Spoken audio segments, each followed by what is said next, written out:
Դիտեք առաջին ալիք Ամերիկայի հեռուստակոնտենտը։ Բաժանորդագրվեք առաջին ալիք Ամերիկայի YouTube-յան ալիքին First Channel America։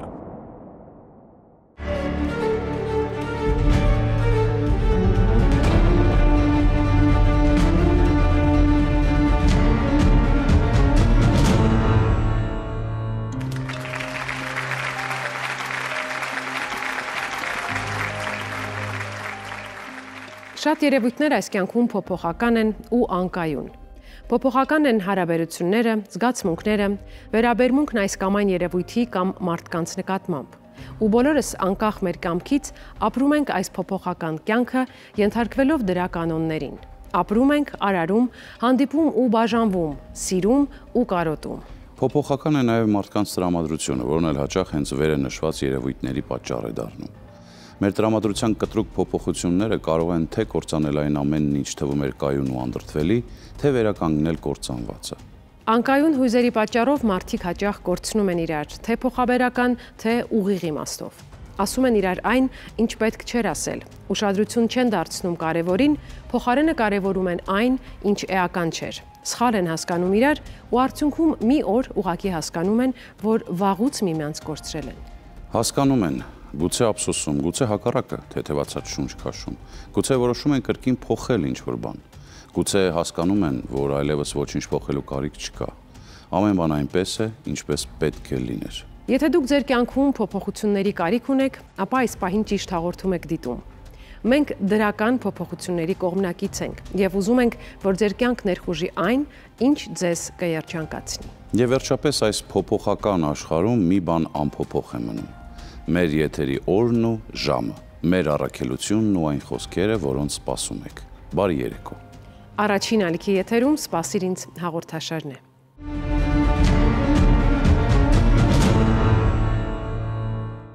Երբ որևէ մեկին որոնելու խնդրանքով դիմում են «Սպասիր ինձ» հաղորդաշարին, կա մեկ կարևոր պայման։ Հայտատուներն անպայման պետք է մասնակցեն նկարահանումներին։ Երբեմն իմ գործընկեր լրագրողներն են այցելում նրանց, երբեմն հենց հայտատուները հյուրընկալվում են մեր տաղավարում։ Նրանցից մեկն այսօր այստեղ է եւ մենք սիրով հրավիրում ենք զրույցի։ Այսօր մեր տաղավար է եկել Շողիկ Շահինյանը, բարև ձեզ, համեցեք։ Բարև ձեզ։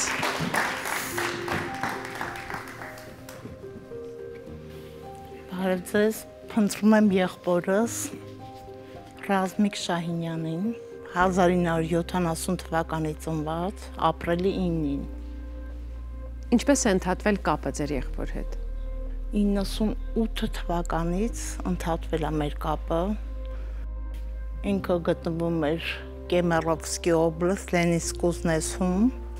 աշխատում էր, ամուսնացել էր։ Քերիս մոտ է եղել ինքը։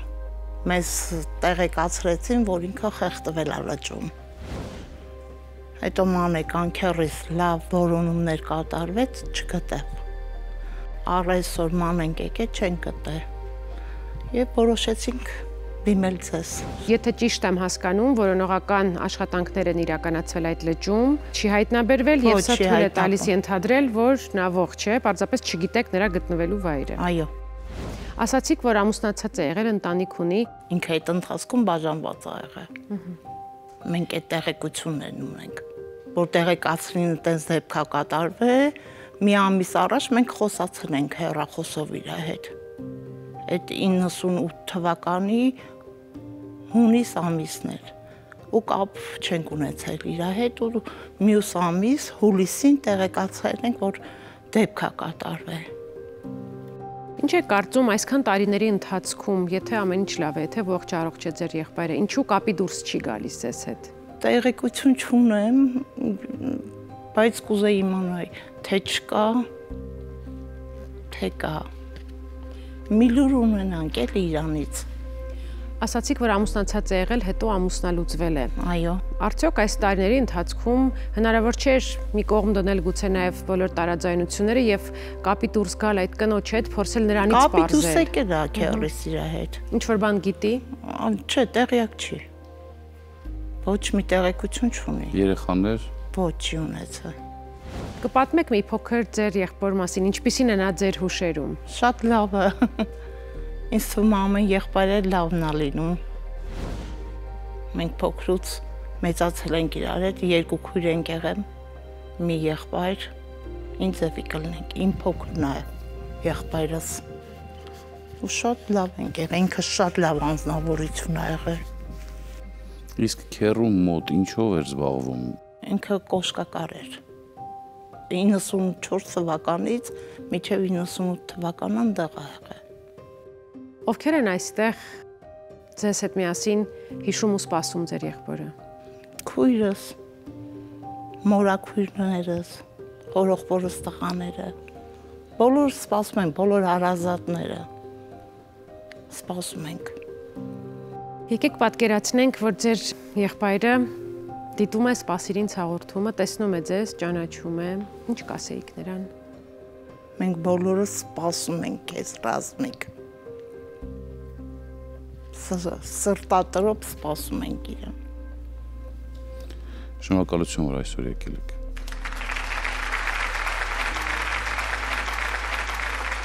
Կարծում եմ այս պատմությունը անտարբեր չթողեց ոչ միայն մեզ եւ տաղավարում ներկա մեր հանդիսատեսին, այլև ձեզ սիրելի հեռուստադիտողներ։ Եթե ձեզ հայտնի է որևէ բան, ինչը կարող է օգնել գտնելու որոնվողին, խնդրում ենք արձագանքել։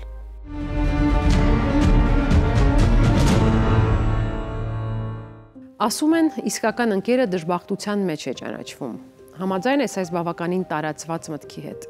Համաձայն եմ, կյանքի բարդ իրավիճակներում անմիջապես տեսնում ես ով է իսկապես ընկեր, ով ոչ։ Բայց նաև համարում եմ, որ ընկերները մարդու ամենաերջանիկ պահերին ևս ցույց են տալիս իրենց իսկական դեմքը։ Շատ պարզ ու հասկանալի է դառնում, ով է սրտանց ուրախանում քո ուրախությամբ։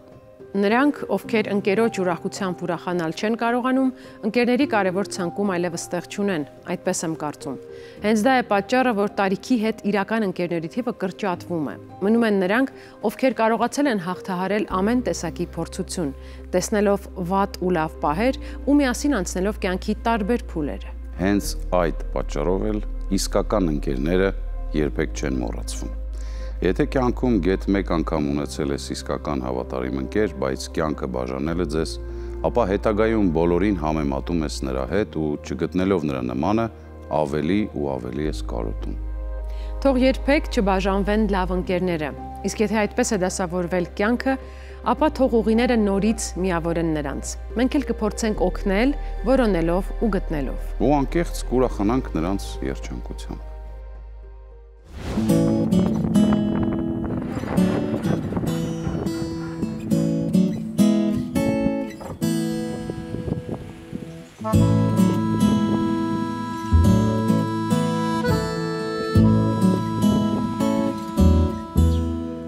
Համեցեք, շատ ուրախ ենք, բարով եք եկել։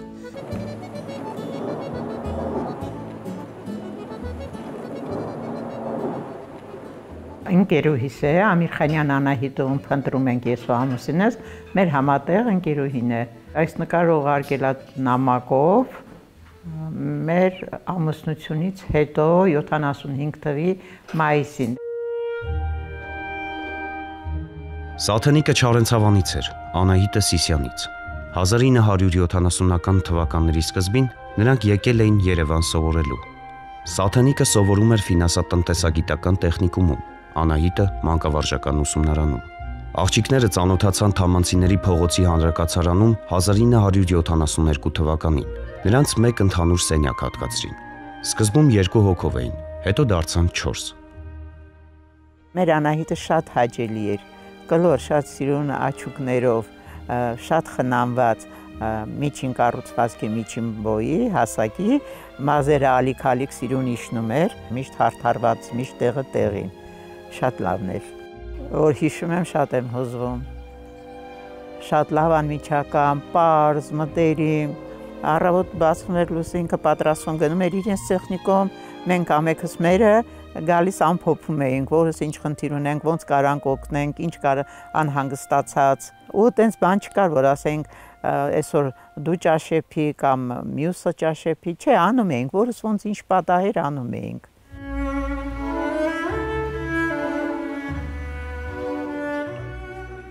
Մի օր հանրակացարանում աղջիկներից մեկի ոտքը վնասվեց։ Սաթենիկն ու Անահիտը շփոթվեցին, չգիտեին ինչպես օգնել։ Միջանցքում հանդիպեցին հանրակացարանի 3-րդ հարկում բնակվող տղաներին, որոնցից մեկը Սամվելն էր։ Նա առաջարկեց օգնել։ Այս միջադեպից հետո նրանք ընկերացան։ Անահիտին հենց նայում էր ծիծաղում էր, ինքը ժպտերես էր, շատ ժպտերես, հա։ Մեր գյուղ եկել է իմ հետ, Սուսանի հետ, ստեղ լավ օրեր անցրել ենք ուսանողական այդ տարիների։ Լավ ենք եղել իրար հետ։ Իրանց ճաշերից շատ եմ կերես, իրանց ցենակի պատրաստած։ Իմ սարոշկաները միշտ լվացրել են, կարևոր չի սատիկն ա եղել Սուսանը թե Անահիտը, արտուգել են տվել են ինձ։ Ձմեռ էր գնում էինք թատրոն, ես սայթաքեցի ընկա։ Իմի Սամվելը իր անգերը կանգնել ծիծաղում են, Անահիտը անհանգստացած ուզում է ինձ օգնի հանի, ես վիրավորվում եմ Սամվելից ծիծաղելուց, հետո վերալուծում, որ ինձ հետ էլ կարող է տես դեք պատահի, բռնազբոսիկ ծիծաղ է սկսվում, բոլորի մոտ է տես դու մի վիրավորվի, բայց ես էլ էի մոտենում, որ արդեն քեզ օգնեի, դա եմ շատ հիշում, միշտ ասում եմ, ինչքան ծիծաղեցիր իմ վրա, որ ես ընկեր էի։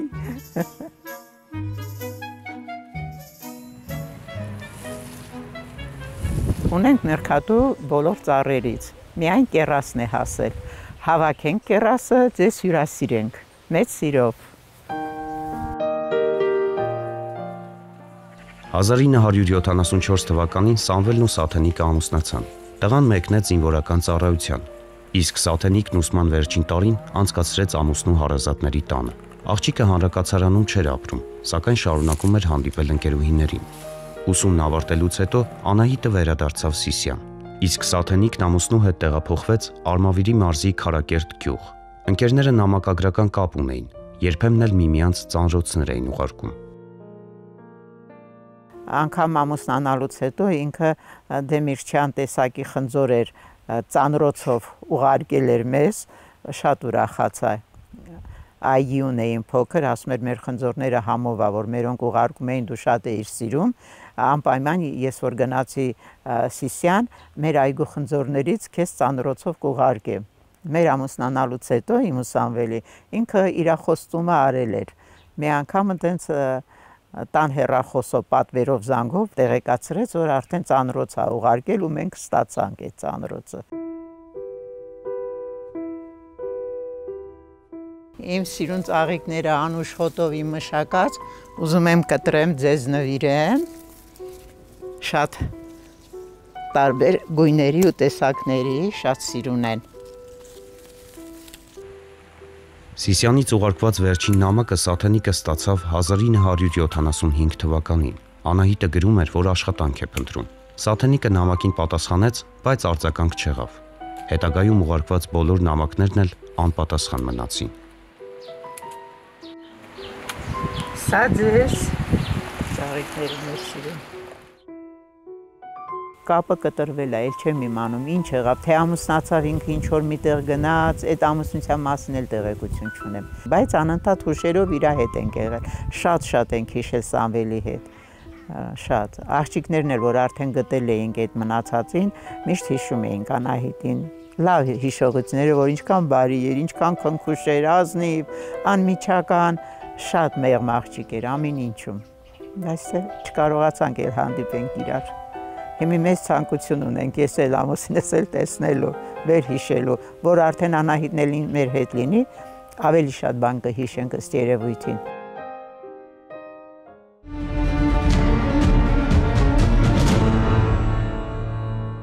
Սպասիր ինձ հեռուստանախագծի ամբողջ անձնակազմը անչափ կարևորում է իր սիրելի հավատարիմ հեռուստադիտողներին։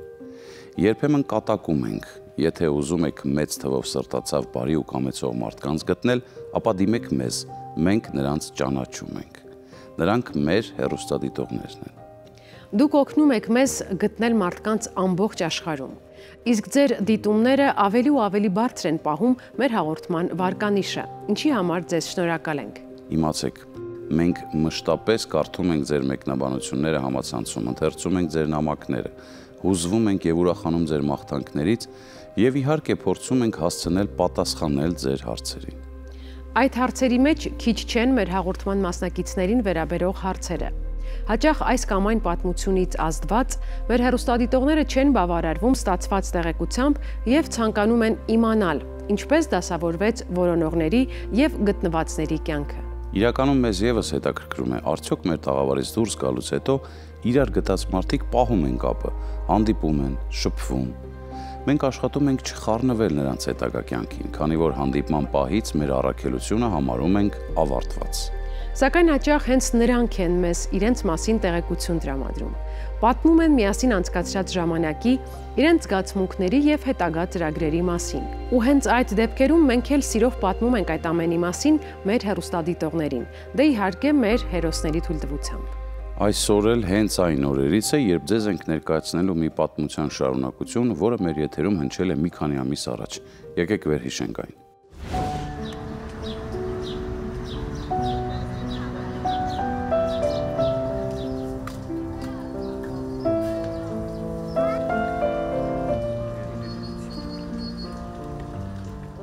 Ես Գրիգոր Դովլեթյանը փնտրում եմ հորական կողմից քրոջս, ում անունը Քրիստինա է, ազգանունը ամենայն հավանականությամբ Կիրակոսյան, իմ հորական ազգանունով։ Ես մորական ազգանունով եմ գրանցվել։ Լուսանկարում քույրս Քրիստինան, մայրը Վալենտինան եւ Վալենտինայի եղբայրն է Վալոդիա անունով։ Ցավոք սրտի ունեմ քրոջիցս միայն տվյալ լուսանկարը եւ հայրիկից պահպանված գտել եմ մեկ լուսանկար։ Որոնվող Քրիստինայի ծնողները Կամոն եւ Վալենտինան ծանոթացել են Ռուսաստանում, Կամոյի զինվորական ծառայության ժամանակ։ Ամուսնությունից հետո Կամոն Հայաստան չվերադարձավ։ Կնոջ հետ բնակություն հաստատեց Ալթայի երկրամասի Պլոտավա գյուղում։ Քրիստինան ծնվեց 1981 թվականին։ Ֆիզիկապես կարող եմ պատկերացնել ավելի շատ հայի նման արտաքնապես, քան ռուսի, ենթադրում եմ դա, որովհետև հորաքույրս որոշակիորեն նկարագրել է նրան, ճիշտ է, չեմ ճանաչում, երբևէ չեմ տեսել, բայց անկախ ինձնից ինչ-որ հարազատական զգացում բնականաբար կա։ Ընտանիքն առաջին անգամ Հայաստան եկավ, երբ Քրիստինան 7 տարեկան էր։ Կամոյի ծնողները, քույրն ու եղբայրը Երևանում էին ապրում։ Ուրախ հանգիստը սակայն մի քանի օր տևեց։ Մի առավոտ Կամոն ու Վալենտինան վիճեցին։ Կինը հավաքեց ճամպրուկն ու դստեր հետ հեռացավ ամուսնու տնից։ Վիճաբանության պատճառն անհայտ մնաց։ Կամոն ոչինչ չբացատրեց։ Կնոջն ու դստերը հետ բերել չփորձեց։ Ընտանեկան որոշակի հարցերի շուրջ չեն հասկացել եւ որոշել են շարունակել իրենց համատեղ կյանքը, առավելևս հիմա, երբ հայրս չկա, իհարկե չեմ ցանկանա որևէ բացասական կարծիք արտահայտել, բայց ամեն դեպքում եթե անգամ սխալվել են ծնողները տվյալ հարցում, բնականաբար դա չի կարող անդրադառնալ իմ եւ քրոջս հնարավոր հարաբերությունների վրա։ Մենք որևէ կապ չունենք այն ամենի հետ, ինչ տեղի է ունեցել մոտ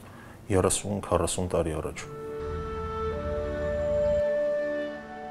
1990 թվականին Կամոն ամուսնացավ երկրորդ անգամ։ Ծնվեց Գրիգորը։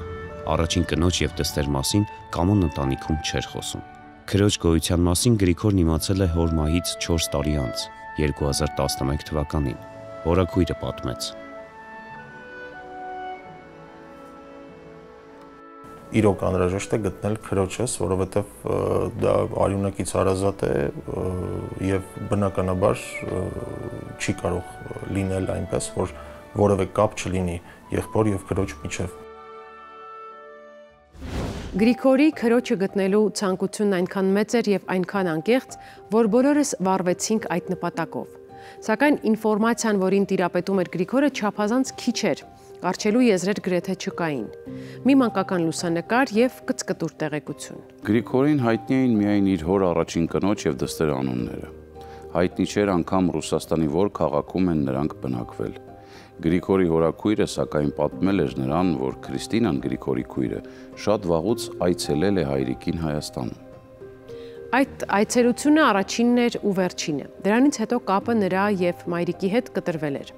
Նոր ընտանիքում Գրիգորի հայրիկը Քրիստինայի մասին երբեք չի խոսել։ Քրիստինան գտնվեց Նովոսիբիրսկ քաղաքում։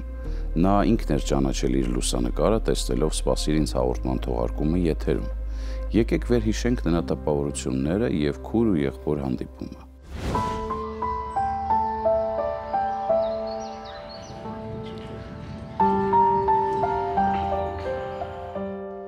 Անունս Քրիստինա է։ Ես ծնվել եւ ապրում եմ Նովոսիբիրսկ քաղաքում։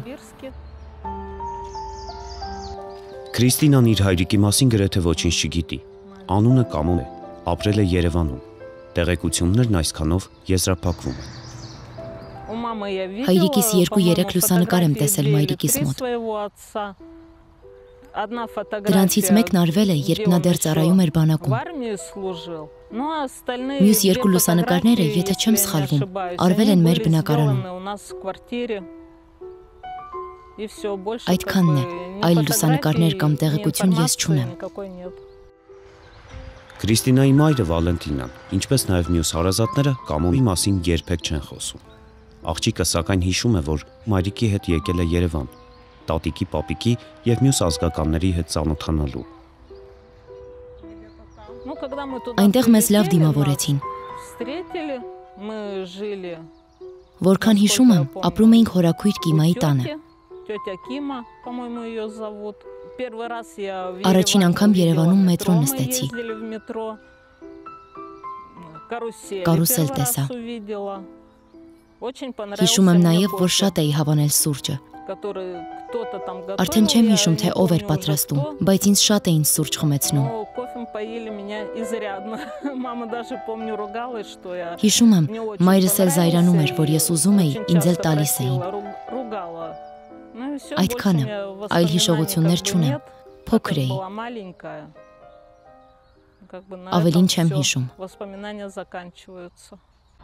Հետո բոլորի հետ կապը խզվեց։ Քրիստինան այլևս ոչ հայրիկին հանդիպեց, ոչ էլ մյուս հարազատներին։ Ցանկացած երեխայի հետաքրքրում է, թե որտեղ են իր ծնողները։ Բնականաբար ինձ մոտ էլ հարցեր առաջանում, որտեղ է հայրս։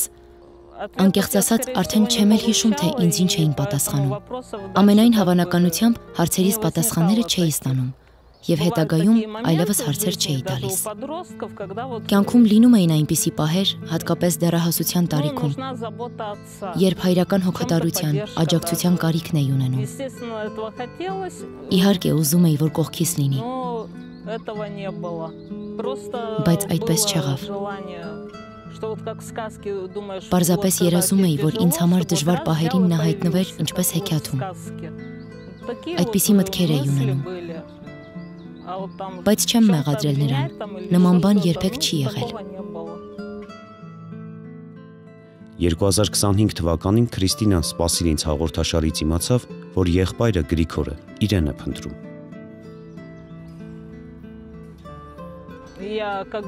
Ես շատ ուրախ եմ, որ գտել ենք իրար։ Հիմա ստացվում է եղբայր ունեմ։ Մեկին կորցրել եմ, մյուսին գտել։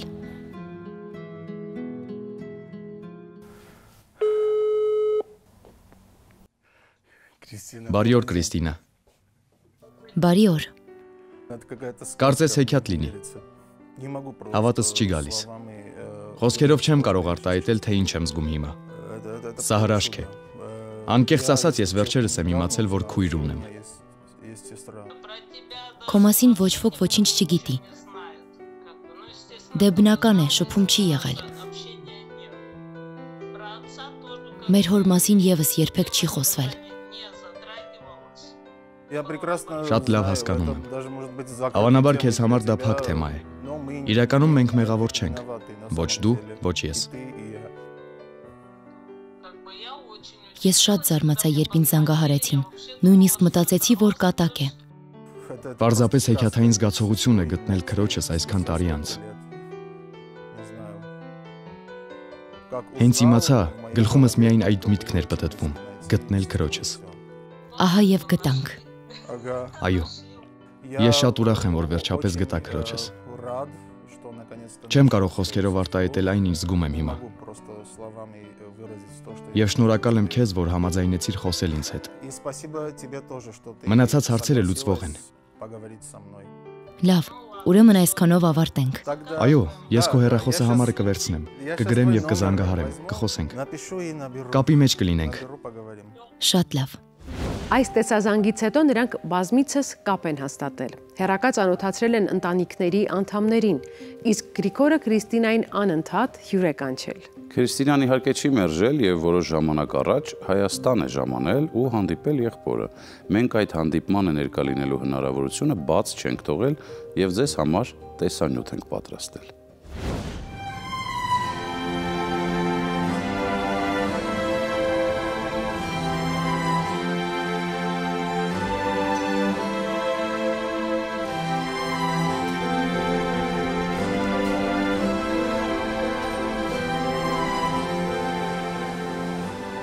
Ես Գրիգորն եմ, ամիսներ են անցել, ինչ ես գտա իմ քրոջը եւ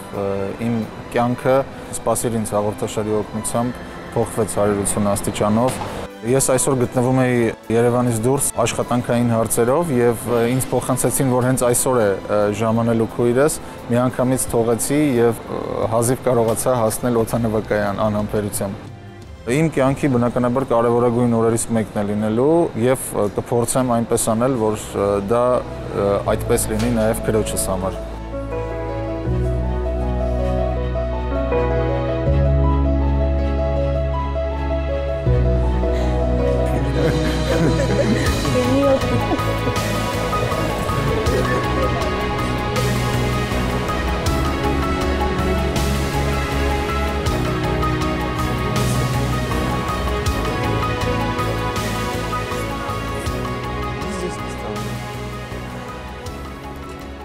Դե ինչ վերջապես։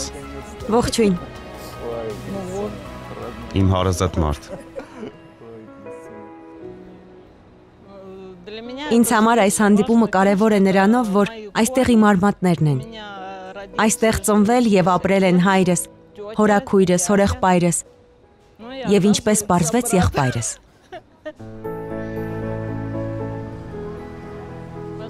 Վերջին անգամ այստեղ եմ եղել 40 տարի առաջ։ Ամենատպավորիչ հիշողություններից են շոքը, սուրճը, շարժասանդուղքը։ Այստեղ առաջին անգամ մետրո եմ տեսել։ Հիշում եմ ցայտաղբյուրները։ Հիմա առաջին հերթին դրանք կտեսնենք։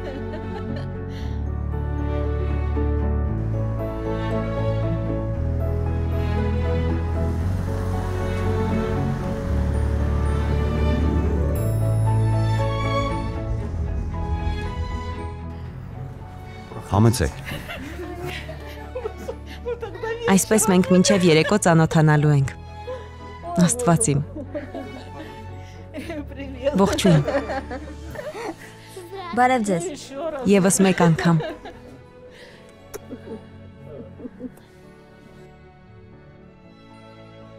Քրիստինա, ես քեզ սիրում եմ։ Ես քեզ նույնպես սիրում եմ։ Պետք է սուրճը փորձել։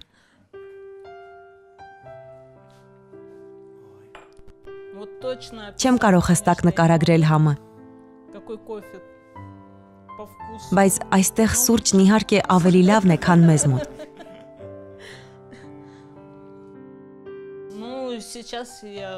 Հիմա սուրճը խմենք ու գնանք ցայտաղբյուրներ փնտրելու։ Ինչ ցայտաղբյուր նկատի ունես։ Գուցե Հանրապետության հրապարակի շատրվանները։ Չէ, որոնցից կարելի է ջուր խմել։ Ահա թե ինչ նկատի ունես։ Մեզ մոտ Հանրապետության հրապարակում երկող շատրվաններ կան։ Ոչ, ոչ։ Մտածեցի դրանք ես ուզում տեսնել։ Ցայտաղբյուր ամեն քայլափոխին կա։ Ես գիտեմ։ Մեր հարևան բակում էլ կա։ Հիմա կփնտրենք, խնդիր չէ։ Գրիգորի հայտնվելուց հետո կյանքս փոխվեց դրական իմաստով։ Ես կարողացա գալ այստեղ, հորս հայրենիք, որտեղ էլ կծանոթանամ ազգականներիս հետ։ Ընտանիքն ընդլայնվեց։ Սառույցը կոտրել ինձ թվում է, որ ստացվել է, բայց ամեն դեպքում շփման կարիք կա, երբ որ անմիջական քեզ մոտ է գտնվում քո հարազատը, հենց անմիջական շփման արդյունքում է ձևավորվում են կապը զգայական հարազատների միջև, որը սովորաբար լինում է։ Ահա, սա էլ ձեզ։ Օ, շնորհակալություն։ Խոհանոցային տախտակ է։ Ձեռքի աշխատանք է։ Այո։ Հատուկ է պատրաստված։ Հատուկ ինձ համար։ Այո, քեզ համար է պատրաստված։ Սա իմ աշխատասենյակ կտամ։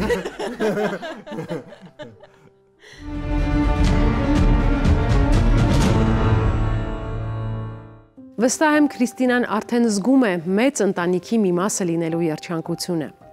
Այս ամիսների ընթացքում երևի արդեն ամբողջությամբ ընկալել է, թե ինչ է կատարվել իր հետ, թե որքան կտրուկ է փոխվել իր կյանքը։ Հիմա արդեն շրջապատված է հարազատներով, այն էլ հայ հարազատներով, որոնք հաստատ անում են ամեն բան, որ Քրիստինան իրեն զգա պաշտպանված ու սիրող ընտանիքով շրջապատված։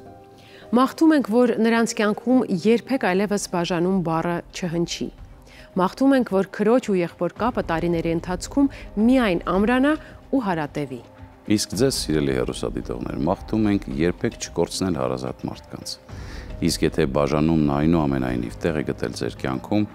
երբեք մի կորցրեք հույսը, որ մի օր կլսեք սպասված խոսքերը։ Մենք գտել ենք նրան, ում փնտրում եք։ Ձեզ հետ Խորեն Լևոնյանը և Աննա Ավանեսյանն էին։ Ցտեսություն։